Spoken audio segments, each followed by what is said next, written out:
School of psychology के last topic रचनावाद यानी कि कंस्ट्रक्टिविज्म के बारे में जानते हैं।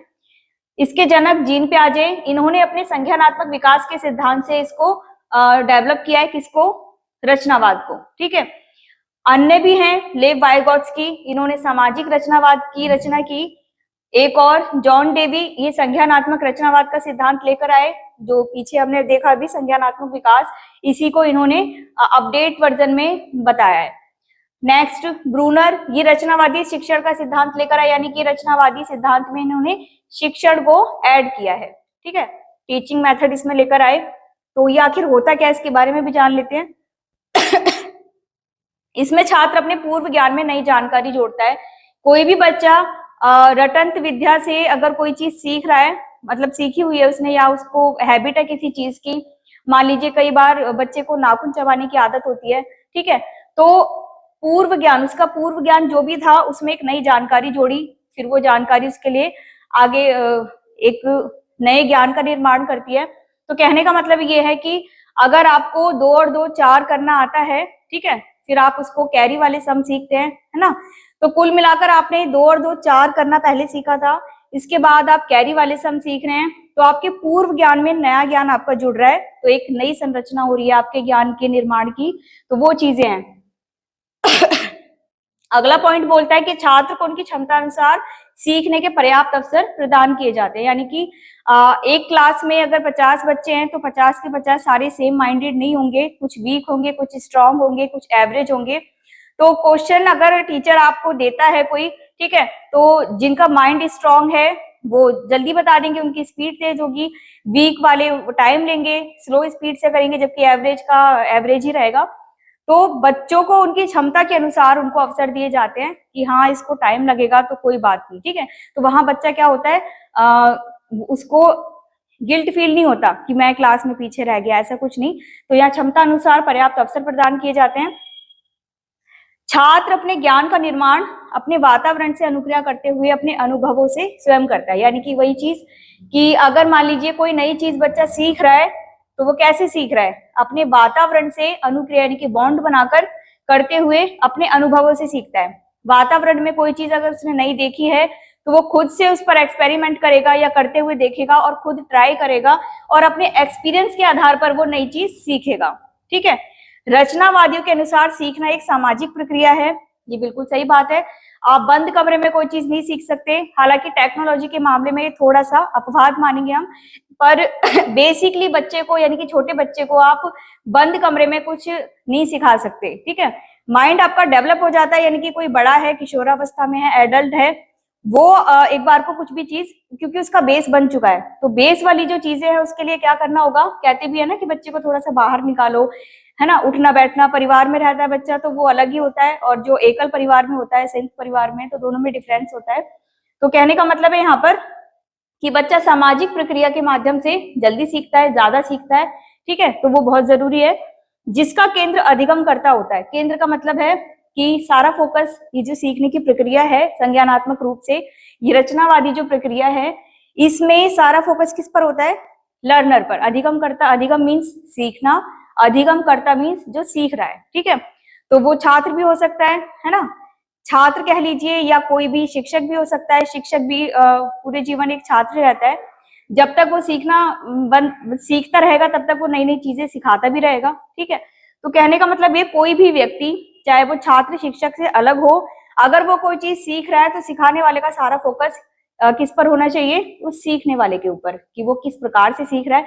आपने कोई चीज मैंने किसी को सामने कुछ सिखा दिया, तो ये नहीं सिखाने के बाद मेरी जिम्मेदारी खत्म होगी, मुझे ये भी देखना है कि वो कितना सीख पा रहा है। ठीक है, वो किस तरह से कर रहा है और उसको क्यों टाइम लग रहा है, या वो कहाँ पर अटक रहा है, तो वो वाली चीजें हैं। और एक चीज यहाँ आप खुद से समझ सकते हैं कि ये जो अवसर वाली बात है, इसका मतलब है, अच्छा यहाँ पर सामूहिक रूप से भी सिखाने पर जोर दिया गया है कि बच्चा समूह में सीखे, प्रोजेक्ट दिए जाते हैं बच्चे को, तो कुल मिलाकर बच्चे के सीखने पर जोर होता है। ठीक है, एक तो छात्र पर जोर हो गया और उसके सीखने पर, तो ये दोनों चीजें आपको याद रखनी है। तो ये रचनावाद है जो कंस्ट्रक्ट करता है, आपकी नॉलेज को बिल्ड करता है, डेवलप करता है। ठीक है, तो ये सारी चीजें हम यहाँ समझ पाए। अब आगे चलते हैं। आप समझते हैं शिक्षा मनोविज्ञान को, एजुकेशन साइकोलॉजी। ये मानव व्यवहार का केंद्र होता है, यानी कि मानव का व्यवहार किसी भी काम में किस प्रकार से रहता है, ये उसके बारे में स्टडी करता है।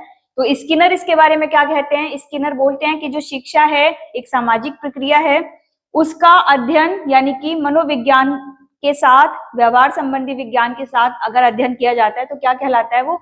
शिक्षा मनोविज्ञान। दोबारा दोहरा देती हूँ, शिक्षा जो कि एक सामाजिक प्रक्रिया है और मनोविज्ञान ये व्यवहार संबंधी विज्ञान है, इन दोनों की स्टडी को क्या कहा जा रहा है? शिक्षा मनोविज्ञान। इसके जनक कौन है? Thorndike, Edward Thorndike. ठीक है, आप पूरा नाम याद रखना, वैसे इतने से भी आपका काम चल जाएगा। थॉर्नडाइक कोई दूसरे हैं नहीं। इसके जनक कौन है? थॉर्नडाइक, इनका पूरा नाम है एडवर्ड थॉर्नडाइक, इतने से भी काम चल जाएगा वैसे। ठीक है, तो इन्होंने सीखने की प्रक्रिया पर बल दिया कि सीखा तो जा रहा है लेकिन किस प्रकार से सीखा जाए जो बेटर रिजल्ट लेकर आए। तो अभी हमने जो रचनावाद पढ़ा था उसमें इनका काफी अच्छा रोल है, क्योंकि इन्होंने सीखने की प्रक्रिया पर, और उसमें भी हमने यही पढ़ा था कि जो छात्र है वो मेन होता है और वो उसके सीखने पर ज्यादा जोर दिया जाता है कि वो किस प्रकार से सीख रहा है। ठीक है, तो वहां हमने इसको मिस कर दिया, तो आप इसको ऐड कर लेना। अच्छा, क्रो इसमें क्या बोलते हैं? जन्म से वृद्धावस्था तक सीखने संबंधी जो अनुभव हैं उन सभी का वर्णन या स्टडी क्या कहलाती है? शिक्षा मनोविज्ञान। कोई सा भी फील्ड हो, सभी फील्ड में आपका बिहेवियर किस प्रकार से रहता है वो ऑल ओवर जो स्टडी है वही हमारी शिक्षा मनोविज्ञान है। जेम्स ड्रेवर इसमें क्या बोलते हैं? यह सिद्धांतों व खोजों के प्रयोग के साथ समस्या का मनोवैज्ञानिक अध्ययन है। यानी कि आप किसी सिद्धांत पर कार्य कर रहे हैं उसकी खोज करेंगे, फिर उस पर एक्सपेरिमेंट करेंगे, प्रयोग करेंगे, और प्रयोग के साथ वो समस्या है, उस समस्या को मनोवैज्ञानिक रूप से जब स्टडी किया जाएगा तो ये क्या कहलाएगा? शिक्षा मनोविज्ञान।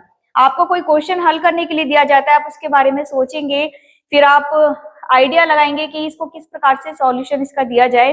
ठीक है, सॉल्यूशन होने तक की जो प्रोसेस है वो सारी हमारी किस में आ जाएगी? शिक्षा मनोविज्ञान में। तो ये शिक्षा के क्षेत्र में बहुत काम आता है। ठीक है, इसका क्षेत्र विस्तार देखते हैं कहां तक है।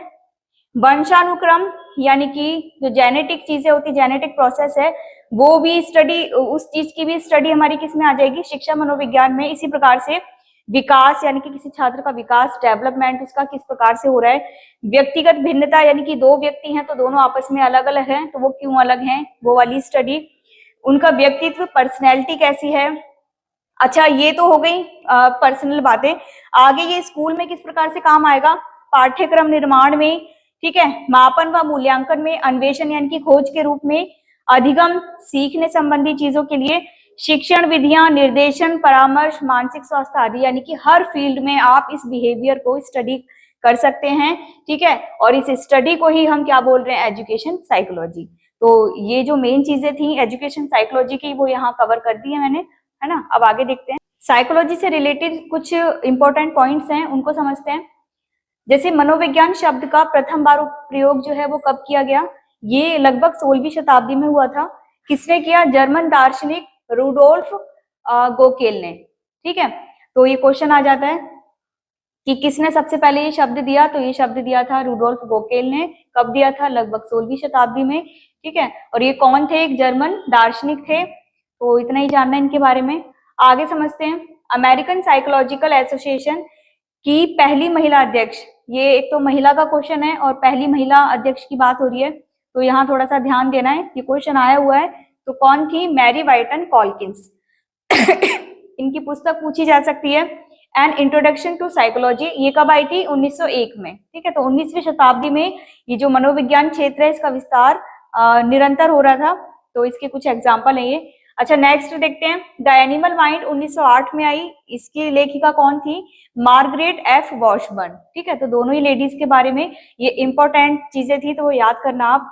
नेक्स्ट, रूसो के बारे में एक कथन है जो कि इन्होंने अपनी पुस्तक एमाइल में लिखा हुआ है, समाज हमारे दिमाग की उपज है तथा यह हानिकारक भी हो सकता है। तो यानी कि आप समाज को जिस नजरिए से देखेंगे कि वो मेरे लिए ठीक नहीं है, तो वो आपके लिए ठीक नहीं है, ऐसा आप मान के चलिए। अगर आप कहते हो कि मुझे इससे कोई फर्क नहीं पड़ता, तो सच में कोई फर्क नहीं पड़ेगा। लेकिन हाँ, आप जैसा डेवलप करोगे, जैसा बिल्ड करोगे अपने माइंड में, वो वैसा ही आपको दिखेगा। ठीक है, तो ये चीजें कई बार नेगेटिव भी रिजल्ट देती हैं, तो वो यहाँ उन्होंने बोल भी रखा है कि हानिकारक भी हो सकती है।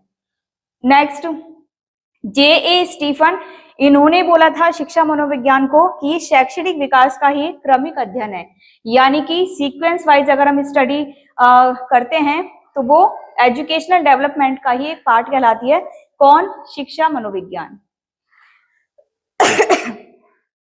अगला समझते हैं, J.A. स्टीफन, इन्होंने बोला था कि शिक्षा मनोविज्ञान यानी कि एजुकेशन साइकोलॉजी शैक्षणिक विकास का ही एक क्रमिक अध्ययन है, यानी कि आप एजुकेशनल डेवलपमेंट टीचिंग डेवलपमेंट के मेथड को अगर सीक्वेंस वाइज पढ़ेंगे तो वो किस में आ जाएगा? शिक्षा मनोविज्ञान में। लास्ट पॉइंट, एन गुप्ता के नेतृत्व में 1915-16 में कलकत्ता विश्वविद्यालय में प्रथम लैब स्थापित की गई। ये मैं यहाँ लिखना भूल गई हूँ। प्रथम लैब जो स्थापित की गई थी वो किस चीज की थी? मनोविज्ञान अध्ययन की। ठीक है,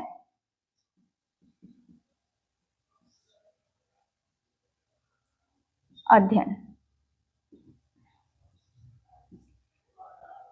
हमने जो पहली लैब थी उसके बारे में पढ़ लिया था जो वुंट ने खोली थी, लेकिन भारत में कब खोली गई? भारत में खोली गई थी, ये 15 में काम हुआ है तो इसको 16 से मानते हैं हम। ठीक है, 16 में कहाँ पर? कलकत्ता विश्वविद्यालय में। किसने खोली? एन गुप्ता ने। और ये एन गुप्ता जो थे ये वुंट से ही प्रशिक्षण ले रहे थे, यानी कि ट्रेनिंग इनकी कहाँ चल रही थी? जहाँ वो लैब खोली गई थी उस लैब में इनकी ट्रेनिंग चल रही थी, तो इन्होंने भारत आकर भारत में भी लैब खोली। तो भारत की पहली लैब मनोवैज्ञानिक जो प्रयोगशाला थी वो कौन सी थी? वो कलकत्ता में थी। ठीक है, कब आई थी? 1915-16 में, है ना। तो ये जो पॉइंट्स हैं ये आपको याद रखने हैं।